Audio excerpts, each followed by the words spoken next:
Shinamgina qurilgan byudjetli variantdagi shaharning ichida maza qilib yashaydigan zo'r mahallada joylashgan uyimizni bugun sizlarga video obzorini qilib beramiz. Uyimiz Uchtepa tumani Izza Ariq mahallasida joylashgan. Orientirimiz Uchtepa ro'dini yonidagi Hazrati Bilol masjidini shundoq yonida bo'ldi.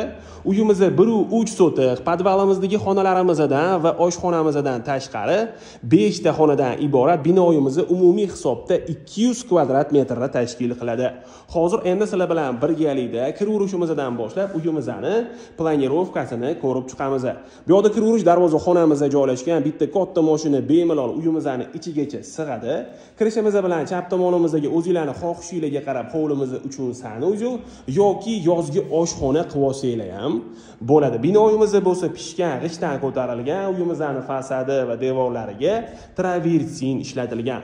Uyimiz yangi qurilgan, hali hech kim yashamagan. Binoyimizning o'zini podvali ham bor, faqat binoyimizning ichidan tushiladi. Binoyimizning tegi to'liq podvaldan iborat. Hozir endi sizlar bilan birgalikda uyimizning ichiga kirib, xonalarini ham ko'rib chiqamiz.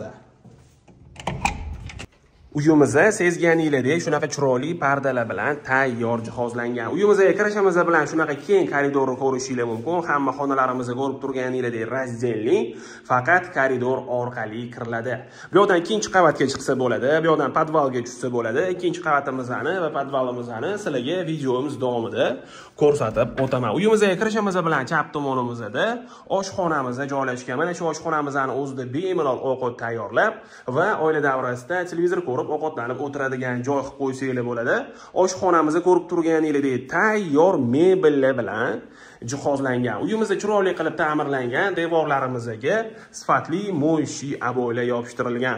Hamma xonalarimizda shunaqa ochiq rangdagi sifatli eshiklarni va sifatli romlarni ham ko'rishingiz mumkin.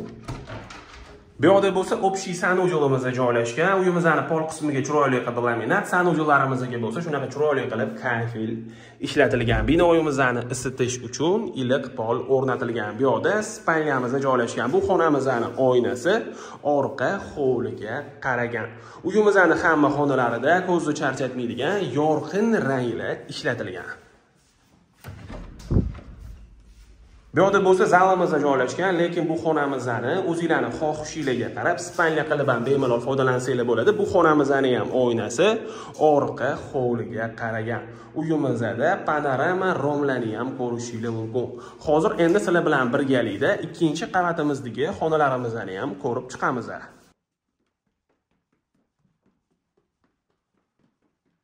Ikkinchi qavatga chiqishimiz bilan koridor, ikkinchi qavatimizdagi xonalarimizga ham faqat koridor orqali kiriladi.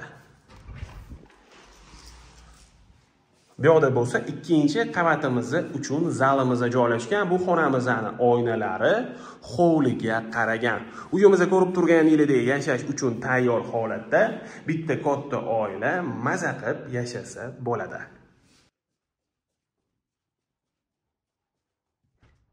Bu yerda bo'lsa ikkinchi qavatimiz uchun общий sanuzelimizda joylashgan. Bu yerda iliq polli regulyatorlarini ko'rishingiz mumkin.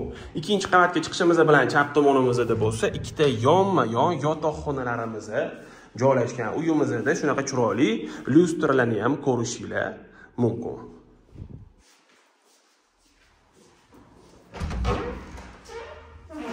Bu yerda ham bitta spalnyamiz joylashgan. Bu xonamizning ham oynasi orqa hovliga qaragan. O'zingizlarning xohishingizga qarab aynan mana shu joyimizga shkop yasattirib olsanglar bo'ladi. Hozir endi sizlar bilan birgalikda podvalimizni ham ko'rib chiqamiz. Hozir aytib o'tganimdek, binoyimizning tegi to'liq podvaldan iborat. Podvalimizga bo'lsa faqat binoyimizning ichidan tushiladi. Podvalga tushganimizdan keyin chap tomonimizda mana shunaqa katta xollni ko'rishingiz mumkin. Bu joyimizni o'zingizlarning xohishingizga qarab dam olish xonasi, kinoteatr yoki shunga o'xshagan xona qilib foydalansanglar bo'ladi. Nomoz xona qilib ham bemalol foydalansanglar bo'ladi. Podvalimizni ham ko'rib turganingizdek kak jiloy qilib ta'mirlangan. Pol qismiga shunaqa chiroyli qilib kavralan qilingan. Uyimizning yuragi bo'lgan kotelniy sistemamiz ham aynan mana shu joyimizning o'zida joylashgan. Hozir endi sizlar bilan birgalikda ko'chaga chiqib mahallamizni ham ko'rib chiqamiz. Mahallamizda ko'rib turganingizdek, juda ham fayzli va juda ham tinch mahalla. Atrofda maktab, bog'cha, hamma sharoitlari bor. O'rizor bozori va masjidga ham yaqin joyda joylashgan 5 mahal azon ovozi shundoq eshitilib turadi. Ko'rib turganingizdek, ikkita yonma-yon uy planirovkalari, xonalari bir xil. Men sizlarga hozir o'ng tomondagi uyimizni to'liq obzorini qilib berdim. Uylarimizda ko'rib turganingizdek, tupik ko'chada joylashgan. Bemalol o'zingizlar kelib, ko'rib, tanlab, baraka qilsanglar bo'ladi. Uylarimizga qiziqadiganlar bo'lsa, bemalol murojaat qilsanglar bo'ladi. Uylarimizga yoqqan bo'lsa, like bosinglar. Shunaqa shinamgina shahar ichidan uy qidirgan do'stinglarga bu videomizni yuborib qo'yinglar.